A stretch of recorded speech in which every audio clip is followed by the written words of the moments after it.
भारतीय किसान यूनियन क्रांतिकारी या बीकेयू क्रांतिकारी वही किसान संगठन जिसने पंजाब में फिरोजपुर मोंगा हाईवे पर पीएम मोदी का रास्ता ब्लॉक करने की जिम्मेदारी ली है।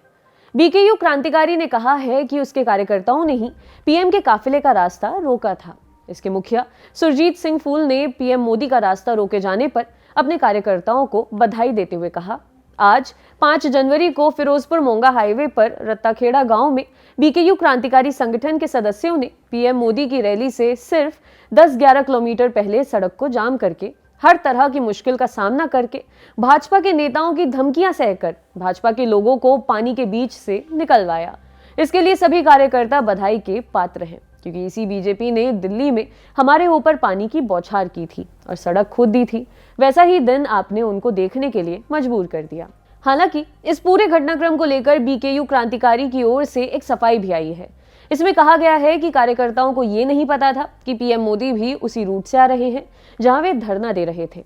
संगठन के महासचिव बलदेव सिंह ने इंडियन एक्सप्रेस को बताया है कि उनके कार्यकर्ता केवल भाजपा समर्थकों को मोदी की रैली तक जाने से रोकने के लिए फिरोजपुर हाईवे पर बैठे थे। जीरा ने कहा, हमें पीएम मोदी की रोड ट्रिप के बारे में बिल्कुल भी जानकारी नहीं थी। हम वहां यानी हाईवे पर भाजपा समर्थकों को रोकने के लिए गए थे, ना कि प्रधानमंत्री को। हमें तो ये पता था कि वे हेलीकॉप्टर से रैली में पहुंचेंगे।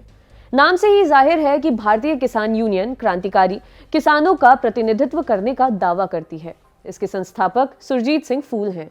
इस संगठन की साल 2004 में स्थापना हुई थी। तब से ही सुरजीत सिंह इसके प्रेसिडेंट हैं। इंडियन एक्सप्रेस के मुताबिक पंजाब में इस संगठन से 25 से 30 हजार लोग जुड़े हुए हैं। बीकेयू क्रांतिकारी का पंजाब के बठिंडा, संगरूर, फाजिल्का, फरीदकोट, फिरोजपुर, मोगा और पटियाला सहित 11 जिलों में अच्छा असर माना जाता है। इंडिया टुडे की एक रिपोर्ट के मुताबिक इस किसान संगठन के नेताओं का राजनीतिक झुकाव मार्क्सवादी कम्युनिस्ट पार्टी यानी माकपा की तरफ बताया जाता है।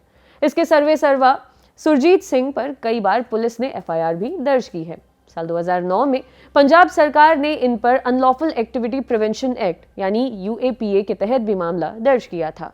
तब इन पर नक्सलियों से संबंध रखने के आरोप लगे थे।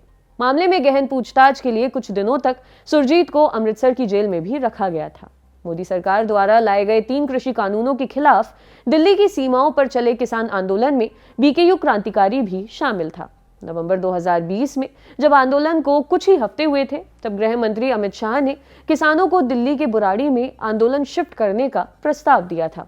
तब सुरजीत सिंह ही पहले किसान नेता थे जिन्होंने शाह की इस बात का विरोध किया था। उन्होंने कहा था, हमने फैसला किया है कि हम बुराड़ी नहीं जाएंगे। हमें इस बात के साक्ष्य मिले हैं कि बुराड़ी ओपन जेल है। बुराड़ी जेल जाने की बजाय हम दिल्ली में एंट्री के 5 रास्तों को घेर कर बैठेंगे। हमारे पास कई महीने का राशन है, तो हमारे लिए चिंता की कोई बात ही नहीं है। बीते दिसंबर में जब किसान आंदोलन में शामिल कुछ संगठनों ने पंजाब में चुनाव लड़ने की घोषणा की, तो बीकेयू क्रांतिकारी ने इसका तीखा विरोध किया। संगठन के मुखिया सुरजीत सिंह फूल ने कहा था कि वे किसान नेताओं की राजनीतिक महत्वाकांक्षाओं के खिलाफ हैं और वो पंजाब विधानसभा चुनावों के लिए किसी भी उम्मीदवार या पार्टी का समर्थन नहीं करेंगे। उन्होंने राजनीति में उतर रहे किसान नेताओं को चेतावनी दी थी कि वे चुनावी फायदे के लिए संयुक्त किसान मोर्चा के नाम का इस्तेमाल न करें। आपके लिए खबर लिखी थी हमारे साथी अभय ने। शुक्रिया।